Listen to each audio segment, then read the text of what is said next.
Oke, assalamualaikum warahmatullahi wabarakatuh. Semoga kita dalam keadaan sehat. Nah, di pertemuan kedua ini kita langsung masuk ke materi kelas 12 ya. Jadi di kelas 12 ini materi yang akan kita pelajari itu yang pertama ada geometri ruang atau dimensi 3, yang kedua ada statistika, yang ketiga ada kaidah pencacahan, dan yang terakhir ada peluang kejadian. Tapi di sini Ibu akan rolling. Jadi geometri ruang itu akan Ibu ajarkan di materi paling terakhir. Karena harapan Ibu kita bisa tatap muka secara langsung di materi ini. Nah, jadi untuk pertemuan kali ini kita akan belajar tentang statistika. Nah, di statistika ini apa aja sih yang akan kita pelajari? Yang pertama kita akan belajar tentang pengertian. Yang kedua ada penyajian data. Jadi kita akan sajikan sebuah data, bisa dalam bentuk tabel, bisa dalam bentuk diagram, histogram. Nah, terus yang ketiga ada ukuran pemusatan data. Di sini kita akan menghitung, mulai menghitung mean, median, modus. Terus yang keempat ada ukuran penyebaran data. Dan yang terakhir ada ukuran letak data. Ya. Oke, kita ke pengertiannya. Ya, apa sih itu statistika? Statistika itu adalah ilmu pengetahuan yang berhubungan dengan cara pengumpulan data, cara pengolahan data, dan cara penyajian data. Terus apa itu yang disebut statistik? Nah, statistik itu adalah kumpulan angka atau nilai yang menggambarkan karakteristik suatu kumpulan data. Jadi di sini bedanya antara statistika dan statistik itu adalah kalau statistika itu ilmunya, caranya, ya, cara mendapatkan data, cara mengolah data, terus cara kita menyajikan data, caranya, ilmunya, itu statistik. Itu statistika. Tapi kalau statistik itu adalah hasilnya, ya. Hasilnya itu adalah disebut dengan statistik. Terus dalam statistika kita perlu tahu apa itu yang dinamakan populasi dan sampel. Nah, kalau populasi itu adalah objek yang menjadi sasaran pengamatan, ya. Tapi kalau sampel itu adalah bagian dari populasi, ya. Misalnya, saya ingin mengetahui tingkat belajar atau tingkat semangat belajar kelas 12 di SMA Negeri 1 Sangatta Utara. Nah, ini yang menjadi populasinya itu adalah semua siswa kelas 12. Dan yang akan menjadi sampelnya itu adalah salah satu kelasnya. Misalnya saya akan mengambil kelas 12 IPA 2. Jadi semua siswa kelas 12 itu populasinya, dan kelas IPA 2 itu adalah sampelnya. Nah, itu bedanya. Terus kita perlu tahu apa itu datum dan data. Ya, kalau datum itu adalah fakta tunggal, tapi kalau data itu adalah kumpulan dari datum-datum. Misalnya ini yang datum, ya. Berat badan Bagas itu adalah 50. Nah, ini hanya fakta tunggal, itu dinamakan datum. Tapi kalau data, berat badan Bagas 50 ditambah berat badan Angel misalnya 40, terus berat badan Bagus 60. Nah, ketiga berat badan orang ini kalau disatukan itu dinamakan data, ya, kumpulan dari datum-datum. Oke, lanjut, ya. Nah, di data ini itu ada data kuantitatif, ada data kualitatif. Kalau data kuantitatif itu datanya berbentuk angka.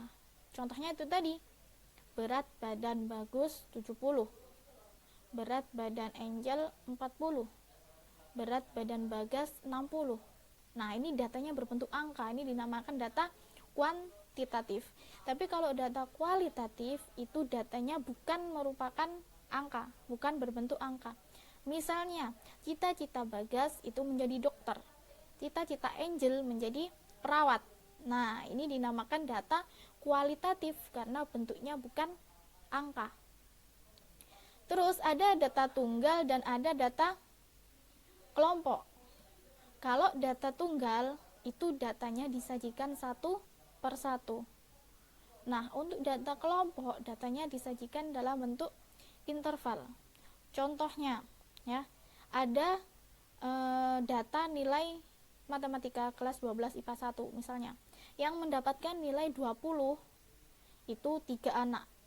Yang mendapatkan nilai 40 itu 5 anak. Yang mendapatkan nilai 60 itu 4 anak misalnya. Nah, ini nih data tunggal, datanya satu-satu. Tapi kalau data kelompok yang berbentuk interval, ini misalnya ya, nilai 20 sampai 50. Nah, ini ada intervalnya. 20 sampai 50. Itu ada 2 anak. Nah, kalau tadi kan 20 berapa anak, 30 berapa anak, 40 berapa anak. Tapi kalau interval dia 20 sampai 50.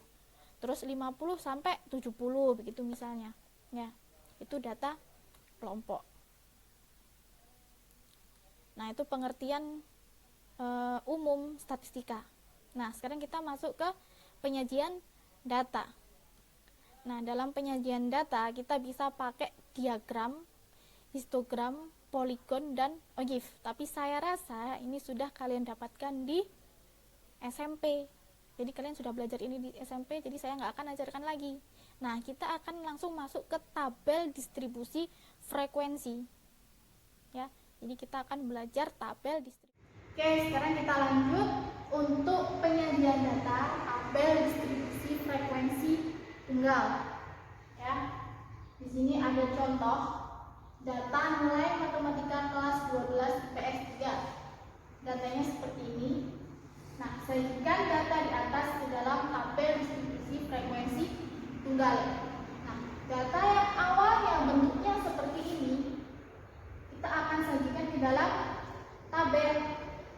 Nah, langkah pertama yang perlu diperhatikan itu ialah mengurutkan data. Jadi datanya diurutkan dulu dari mulai data paling kecil ke data paling besar. Ya, berhubung di sini datanya sudah urut, jadi kita tinggal masukkan ke dalam tabel. Tapi nanti kalau ketemu data yang belum urut, harus diurutkan dulu. Ya, oke. Yang pertama ada nilai 20. Nilai 20 itu ada 3, berarti frekuensinya 3. Terusnya seperti ini. Terus nilai 30, frekuensinya ada 4. Terusnya seperti ini. Terus lanjut untuk nilai 40, frekuensinya ada 2. Terusnya ada. Lanjut ke 50. 50 hanya 1. Lanjut ke 60. Nilai 60 ada 3, frekuensinya 3. Terusnya seperti ini. Nilai 70 ada 1. Yang terakhir ada nilai 80. Ada 1, 2, 3, 4, 5, 6. Jadi frekuensinya 6. Terusnya 1, 2, 3, 4, 5, 6. Nah, ini yang dinamakan tabel distribusi frekuensi untuk data tunggal. Bisa kan? Oke, kita lanjut ke tabel distribusi frekuensi untuk data kelompok. Ya, di sini sudah ada contoh datanya, yaitu data nilai bahasa Inggris kelas 12 IPA 5. Ya, datanya seperti ini. Datanya beragam. Nah, data seperti ini kita akan buat ke dalam tabel nanti nilainya berbentuk interval. Ya. Jadi untuk yang pertama yang harus kita cari yaitu jangkauan atau J, bolnya, itu sama dengan nilai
mana N-nya ini menunjukkan jumlah keseluruhan data.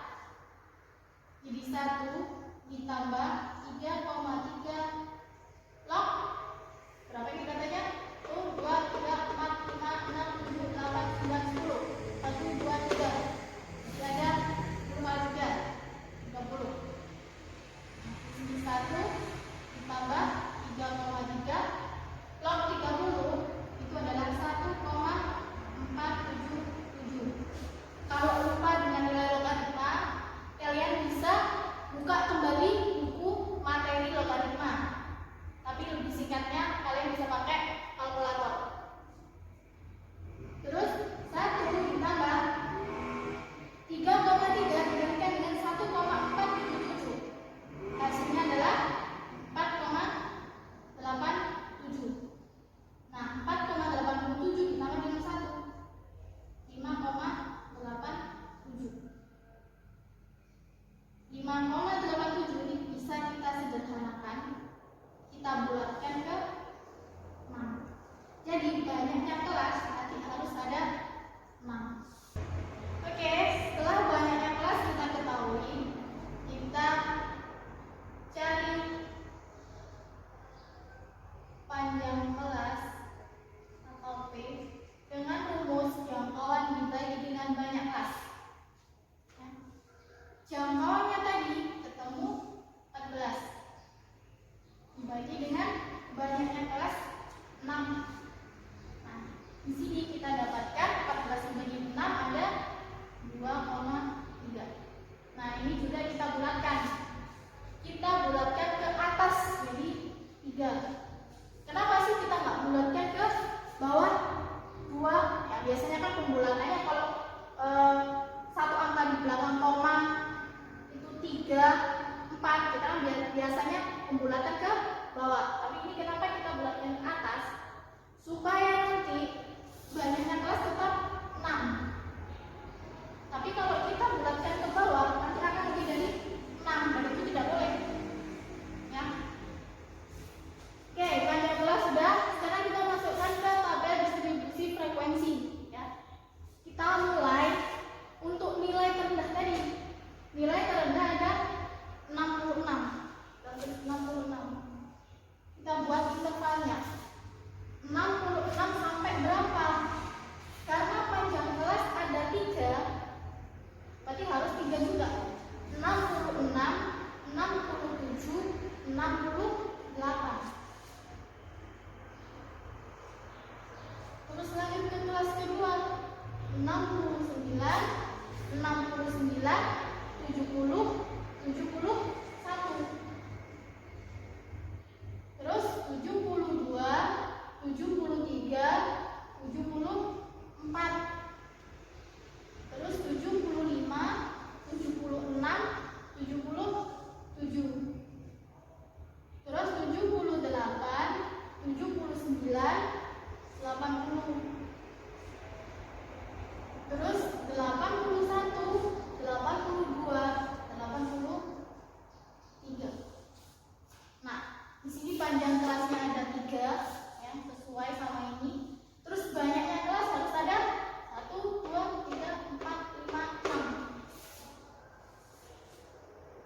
Dan nilai terendah, ya, 66 masuk. Nilai tertinggi ada 80 masuk juga di sini.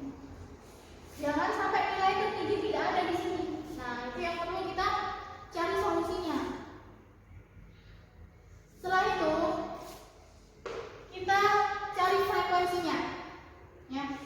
Nilai 66 sampai 68 itu frekuensinya ada berapa? Kita cari di sini. Ya. 66 sampai 68. Nah, mana ini? 1, 2, 3. Ada lagi enggak? Nah, terus ada lagi? Nggak ada ya, berarti ada 1, 2, 3, 4.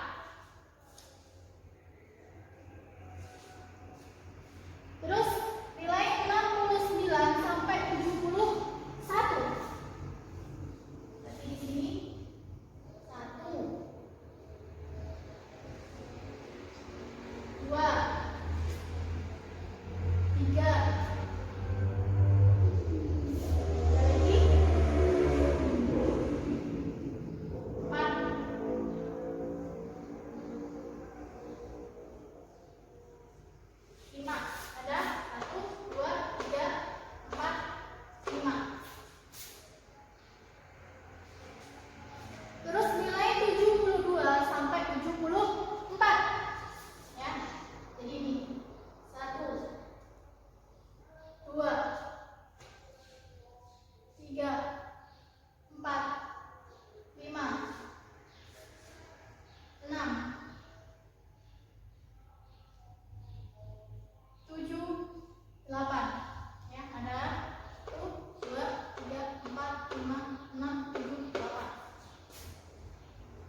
Ini batas bawah, batas atas, tapi kelas kedua. Batas bawah, batas atas, kelas ketiga. Batas bawah, batas atas, kelas keempat, dan seterusnya. Nah, untuk mencari nilai tengah itu didapat dari batas bawah ditambah batas atas dibagi 2. Batas bawah ditambah batas atas dibagi 2. Berarti 66 ditambah 68 dibagi 2. 66 ditambah 68 dibagi 2. Hasilnya adalah 67. Terus kelas kedua juga seperti itu. 69 ditambah 71 dibagi 2. Berarti 70. Kelas ketiga 73. Kelas keempat 76. Kelas kelima 79. Kelas keenam 82. Ini adalah nilai tengah. Nah, sekarang kita lanjut ke tepi bawah. Tepi bawah didapat dari batas bawah dikurangi 0,5. Batas bawah dikurangi 0,5. Jadi untuk yang kelas pertama, batas bawahnya adalah 66. 66 dikurangi dengan 0,5. Hasilnya adalah 65,5. Untuk kelas kedua berarti 68,5. Kelas ketiga 71,5. Kelas keempat 74,5. Kelas kelima 77,5. Kelas ke-6 ada 80,5. Ini adalah tepi bawah. Sekarang tepi atas. Nah, tepi atas ya dapat dicari dengan batas atas ditambah 0,5.